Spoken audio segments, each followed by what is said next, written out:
अनंत कोटि दंडवत सतगुरुदेव को। अपना विषय चल रहा था, आज रविवार है तो विवेक चूड़ामणि। विवेक चूड़ामणि के अंदर आपको अभी बताया है कि विवेक ही सबसे जरूरी है और विवेक बिना सत्संग सुने नहीं आता। बिन सत्संग विवेक ना होई, राम कृपा बिन सुलभ ना सोई। भगवान कृष्ण के साथ साथ भगवान राम भी कह रहे हैं, संत भी कह रहे हैं। तो भगवान शंकराचार्य जी ने हमें सत्य का विवेक दिया इस पुस्तक के माध्यम से। और अब आज विषय है प्रश्न पर विचार करना है कि साधक आया तो कैसे प्रश्न करे, क्या प्रश्न उसके होने चाहिए।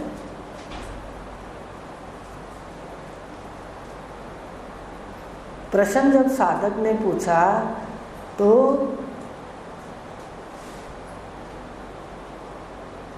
जानने योग्य ये बताया कि हे विद्वान, जो मैं कहता हूँ सावधान होकर सुन, उसे सुनने से तेरा भवबंध छूट जाएगा। जो भी बात सुननी है सतगुरुदेव की, जिस पर श्रद्धा करते हो, आत्म ज्ञान तत्वज्ञ पुरुष पर, तो ध्यान से सुने, एकाग्र बुद्धि से सुने, बुद्धि को बाहर ना जाने दें।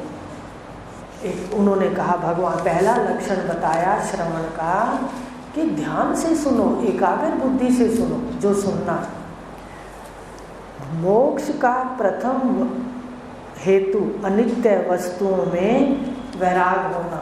आ गया विषय।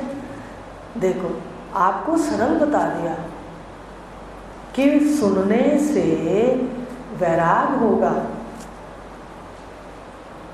सुनने से सच और झूठ का अंतर पता चलेगा, विवेक होगा, और विवेक से झूठ से वैराग होगा और सत्य से प्रेम होगा। फिर इस अभ्यास की जो सुना है उसकी बार बार आवृत्ति करो। अभी बताया है, ब्रह्मसूत्र में एक सूत्र है, आवृत्ति रस कृत उपदेशात्, कि जो उपदेश हुआ है उसकी आवृत्ति करो, आवृत्ति करो तो भाग्यशाली हो। आपका फीड भी है, सुनो बार बार, मनन भी करो और भूल जाओ तो बार बार सुनो। कलयुग में इतनी सुविधा है हमें। तो कहा वैराग होगा, और फिर वैराग के बाद ये गुण आएंगे। जब पहले सुनेंगे तो सतगुरु देव के बाद कोई आता है उनके पास तो से साधनों से युक्त नहीं होता, याद रखना। वो कर्मों से, अच्छे कर्मों से आ जाता है, पर सुन सुनकर उसके अंदर शम, मन को हाथ में करने की, दमन, इंद्रियों को गलत जाने से रोकने की शक्ति पैदा हो जाती है और संसार के गुणों से ऊपर उठने की ताकत हो जाती है, परे हो जाता है। किसी के व्यवहार को अपने ऊपर नहीं ओढ़ता, यही विचार करता है कि तो गुण है, हर गुण से मत्था कैसे मारा जाए, रेत समझ के झाड़ दो। सुनकर आता है, विवेक होता है, वैराग होता है उसमें। फिर शम दम, शम माने मन को पकड़ना, दम माने इंद्रियों को रोकना, उपरति थोड़ा सा परे हट जाना गुणों से, तितिक्षा सर्दी गर्मी, अनुकूल प्रतिकूल में शांत रहना, सहने की शक्ति। अभी भगवान ने 5वें अध्याय में कहा है, आप पढ़ रहे थे, कहा है सहने की शक्ति, जो अंत तक सह लेता है। पढ़ा ये श्लोक 5वें में ही है, अभी पढ़ा। जो अंत तक सह लेता है वो सुखी नर मुक्त हो। वही सुखी है जो सहन शक्ति रखता है, जो हर किसी के साथ बराबरी करता है, उछलता रहता है, उद्वेग करता रहता है, वो ज्ञानवान थोड़ी है, वो तो बाहर से पानी डलता है गुरु का, उस वक्त उसको शांति रहती है, पर वो पीता नहीं है। पीने के लिए आपको 5 लक्षण बताए हैं, 4 अपनाओ। तो ये है श्रवण विवेक के बाद शम दम, किसी की बात सहने की शक्ति, सारा दिन बराबरी करने की बात ना हो। एक शब्द रट लो व्यवहार में, मन को कहा करो, जहाँ भी मन अटके रुके उसको कहे चल चल छोड़। आ रही मेरी भाषा है तो छोटे छोटे टोटके, पर इसने जीवन में अपनाए, चल छोड़ ये रेत है। आज भी ऐसे पल्ला झाड़ के आनंद में खड़ी हो जाती। प्रतिकूल किसके सामने नहीं है बताइए। क्षीण पड़ जाते हैं, सूली से कांटा हो जाते हैं, पर प्रारब्ध आते तो हैं सामने। तो कहा तितिक्षा भी सहन शक्ति, शांत रहने की सुनकर आएगी, विवेक से आएगा। और फिर श्रद्धा भी गुरु पर सुन सुन के होगी, पहले श्रद्धा नहीं होगी। आएंगे तो श्रद्धा, आपको बता दिया ना कि पहले दिन तो ऐसे लगा कहाँ आ गए, श्रद्धा हुई नहीं, गृहस्थ आश्रम है। और ये नहीं समझते हम कि भगवान कृष्ण गृहस्थी हैं, वेद व्यास जी गृहस्थी हैं, वो हम बिल्कुल नहीं समझते। व्यास गद्दी पर बैठते हैं पर समझते नहीं कि आश्रम कोई भी हो। तो कहा ये जो श्रद्धा है वो भी सुन सुन के होगी, और फिर श्रवण मनन और निधिध्यासन ये भी सुन सुन के होगा, और फिर निर्विकल्प अवस्था में समाधि होगी। देखो इतना काम होगा। भगवान शंकराचार्य जी कह रहे हैं 7 साधन तो सभी ले सकते हैं, लेकिन 8वें साधन के लिए मन को तोला जाता है। अगर कहीं गंदले अंतःकरण में चला भी जाता है तो वो वहाँ दूध फिट जाता है, उलट पुलट हो जाता है। बात समझ रहे हो? ये शेरनी का दूध है, शास्त्रों में कहा है। ये स्वर्ण के पात्र में रुकता है, अगर किसी प्रकार से चला भी जाए उस अंतःकरण में तो वहाँ फिट जाता है दूध। जैसे स्वर्ण के पात्र में शेरनी का दूध अगर ना दुआ तो फिट जाएगा, ऐसे ये इसलिए महावाक्य बाद में मिलते हैं और मंत्र पहले मिलते हैं। गुरु तो कृपा करते हैं, मंत्र देकर उसके मन को एकाग्र करने के लिए मंत्र दे देते हैं गुरु। और जब 5 सीढ़ियों से आकर के 6ठी में पहुंचता है तो गुरुदेव क्या देते हैं उसको? एकता करा देते हैं परमात्मा से, और महावाक्य कहते हैं उसको। तो इस प्रकार ये जो 8 हैं ये काम अपने को करना पड़े। 7 तो ले रहे हैं, उसके लिए अंतःकरण को तैयार करना पड़ेगा। फिर ये भी उपनिषदों में कह दिया अंतःकरण भी तैयार हो, पर एक और छूट दे दी, मेरे ख्याल से श्वेता उपनिषद है। पुत्र को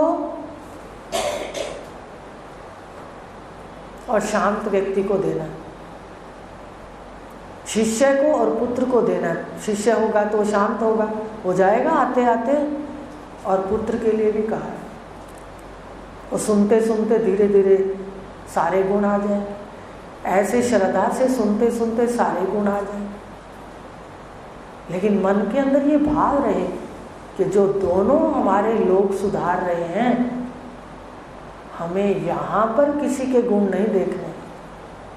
संगत में भी तो गुणों वाले लोग हैं, बताइए। आप कहोगे दीदी संगत में वो आता है, ऐसे करता है, ऐसे करता है। ये बातें यहाँ का विषय नहीं है। गुणों को फेंकने का विषय है। यहाँ भी वही आया है जो आप घर पर हो। जो घर पर हो वही तो आए बैठे हो। दरवाज़ा पार करते क्या आप एकदम सुधर जाओगे अंतःकरण से? इसलिए सबसे पहली बात है कि हम गुणों की ओर जहाँ भी ना देखें। देखेंगे तो स्वयं गिर जाएंगे, अपना थोड़ी बिगाड़ेंगे। एक बार उन्होंने कहा, कोई परीक्षा ली, वहाँ सब थे हम जो गद्दी पर बैठते थे, सब 4-5 जो भी थे। परीक्षा ली उन्होंने और घबरा गए, ये तो क्यों नई पहले बात थी। लेकिन शांत रहे, चुप रहे, जवाब नहीं दिया। ये स्वभाववश ऐसा हुआ। तो जब सब चले गए उसके बाद शाम को बैठे तो कहने लगे, बेटे जो भाग जाता है वो अपना ही नुकसान कर जाता है, और जो बैठा रहता है वो एक दिन पाके जाता है। उनकी परीक्षा लेना जो गद्दी पर बैठते हैं, खुद ये कैसे हैं, मेरे को पता नहीं, बताया नहीं, पर मन की बात कह। तो देखो अंतःकरण तो संवारना पड़ेगा, एक के प्रति तो हमें ईमानदार होना पड़ेगा, तभी तो हम शांत रह सकते हैं कि भाई जो ये कह रहे हैं कोई इसमें राज है। धीरे धीरे समझ आती है। तो ये 8वां साधन भगवान शंकराचार्य जी कह रहे हैं, और जो 8वां साधन है इससे निर्विकल्प समाधि लगेगी। इस 8वें साधन से, इस श्रवण मनन निधिध्यासन से साविकल्प समाधि भी होगी और निर्विकल्प समाधि भी लगेगी। अब जो पुस्तक लिखी है उसमें खास ये बात खोली है सब कैसे लगेगी। तो ये भगवान शंकराचार्य जी कह रहे हैं। अब वो ज्ञान दे रहे हैं विवेक करके। तो जब विवेक होता है तो दो मिली हुई वस्तुएं अलग अलग हो जाती हैं। विवेक किसको कहते हैं? विवेक की क्या परिभाषा है? दो मिली हुई वस्तुओं को अलग अलग एक एक कर देना विवेक है। अब इस विवेक का एक रहस्य है कि दो वस्तुएं दाल और चावल मिल जाएं, दाल और चावल मिल गए, उसका नाम बदल गया और हुआ खिचड़ी। अब खिचड़ी में से हम एक को अलग कर देंगे तो दूसरा अपने आप अलग हो जाएगा। दोनों को अलग नहीं कर सकते, एक को करेंगे तो दूसरा अपने आप। तो सच और झूठ में से झूठ को अलग कर दो तो सच अपने आप अलग है। आ रही है बात समझ में? बस इतना ही लेंगे कि विवेक सबसे पहले गुरुदेव सुना करके कराते हैं सच और झूठ का। तो सच झूठ को जब हम अलग कर देंगे तो सच अपने आप शेष रह जाएगा। दोनों को अलग करने का मतलब ये नहीं कि दोनों हाथों से चुनेंगे, एक को ही अलग करेंगे, दूसरा अपने आप अलग हो जाएगा। शेष जो रह जाएगा अलग करते हुए वो अलग है, दो हो गए। तो इस विषय जो सामने विश्व है इसमें दो मिल गए, सच और झूठ, शव और शिव, दोनों को अलग कर दो। अब जो झूठ को अलग करेंगे, सबसे पहले भगवान शंकराचार्य जी ने क्या दिया? स्थूल शरीर का वर्णन। तो सबसे पहले झूठ में दिया स्थूल शरीर के दिखता तो है पर ये वास्तव में सच नहीं है। आपको बार बार कहते हैं बहन भाइयों आनंद भी ले लो इससे, और इसके माध्यम से सत्य को जान करके जब ये जर्जरी भूत हो जाए छी करके चले जाओ। ऐसी ताकत पैदा कर लो। आपके संकल्प में इतने शरीर हैं, लेने के भी और शरीर मिटाने के भी ताकत है। आप अपनी ताकत को पहचानो। और वो केवल तत्वज्ञ पुरुष सिंह के रूप में ये भेड़ों में मिले हुए सिंह को जगा रहे हैं। तो अगली बार लेंगे। सबसे पहले झूठ का सबसे पहले पॉइंट कौन सा है? सबसे पहले घर कौन सा है झूठ का? दिखता है स्थूल शरीर। हरिओम। पूर्णमदा